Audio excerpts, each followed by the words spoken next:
Oke, selamat siang Pak Botas. Sekarang ini saya akan membahas Pancasila dan beberapa sila yang menurut saya eh, cukup menjadi konflik dengan adanya misinterpretasi dari beberapa orang. Saya memilih sila pertama. Mengapa? Jadi sila pertama ini ya seperti pada umumnya kita tahu bahwa negara di Indonesia itu dan hanya enam itu saja sudah membuat pecahan karena beberapa orang memiliki mindset jangka pendek untuk dirinya merasa superior, dirinya tuh di atas dibanding agama lain dan agama itu yang paling benar. Selanjutnya kita bisa lihat di definisinya apa? Ketuhanan Maha Esa itu fondasi spiritual dan moral bangsa. Jadi ini tuh lebih fokus ke ketuhanan dan kebebasan untuk menjamin beragama, bukan nyiptain negara yang hanya memiliki satu agama seperti Piagam Jakarta dulunya. Lalu kedua prinsip kebebasan beragama, jadi maksudnya tuh kita tuh bebas tanpa diskriminasi, bebas tanpa paksaan, tanpa oh harus agama ini nggak boleh. Karena kalau sudah sila pertama, meskipun beragam, sila ini mempersatukan masyarakat Indonesia dalam kerangka moral yang sama. Jadi satu sama sila, oke. Terus sila pertama sebenarnya banyak undang-undang yang menurut saya kontradiktif dan sila pertama, yaitu satunya adalah di nomor 1 PNPS 1995, Undang-Undang Penodaan Agama, salah satu contoh implementasi hukum yang menimbulkan kontroversi.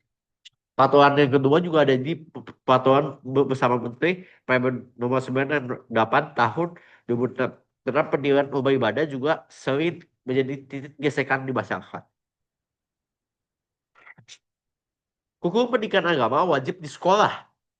Upaya apa untuk menanamkan nilai-nilai keagamaan sejati ini? Jadi anak itu tahu agamaannya itu seperti apa supaya dia lebih improve dalam agamanya. Lalu terakhir pembentukan forum kerukunan umat beragama dimulai tingkatan untuk membantu potensial COVID. Jadi cara supaya kita menanggapi secara pertama ini adalah empat ini.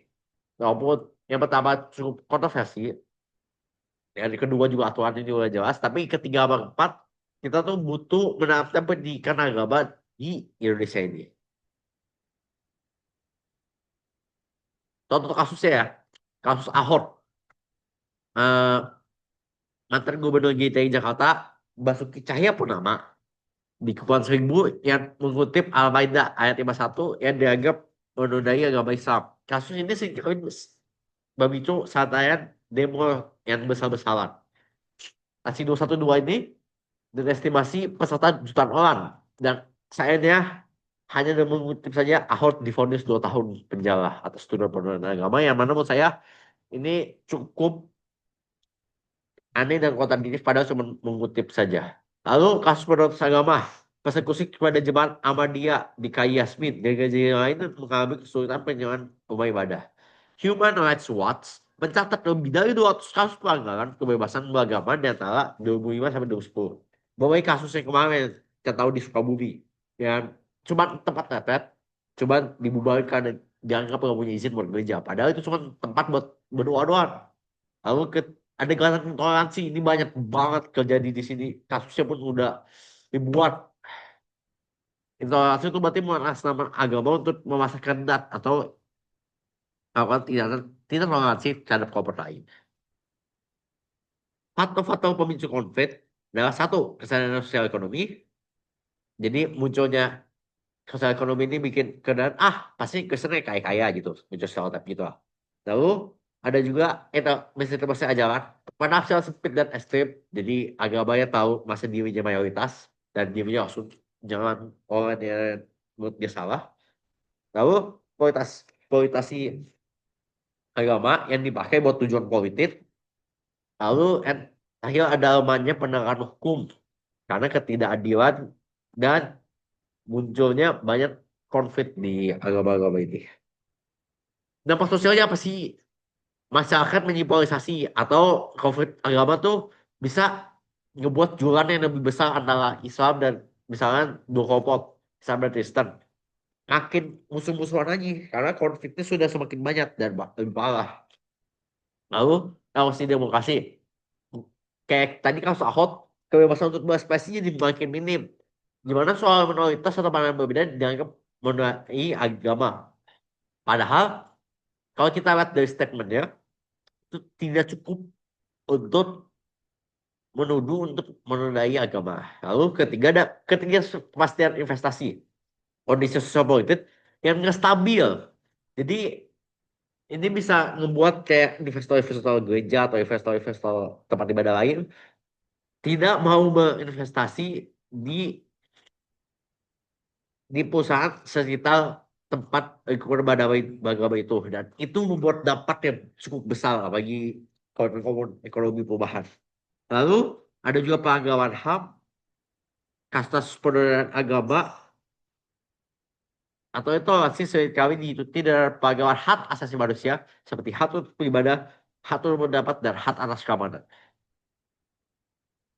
Peta konflik agama di Indonesia. Peta ini menunjukkan sebuah konflik di sini dan menyoroti beberapa kayak kemarin nih, Jayapura kalau kita lihat lumayan cukup banyak. Terus kemarin yang di Sukabumi. Lalu apa sih pemerintah tuh apa sih salahnya apa? Pertama, revisi penodaan agama. Kenapa? Mengkaji ulang dan merevisi ulang agar tidak multitafsir atau ambigu ibaratnya.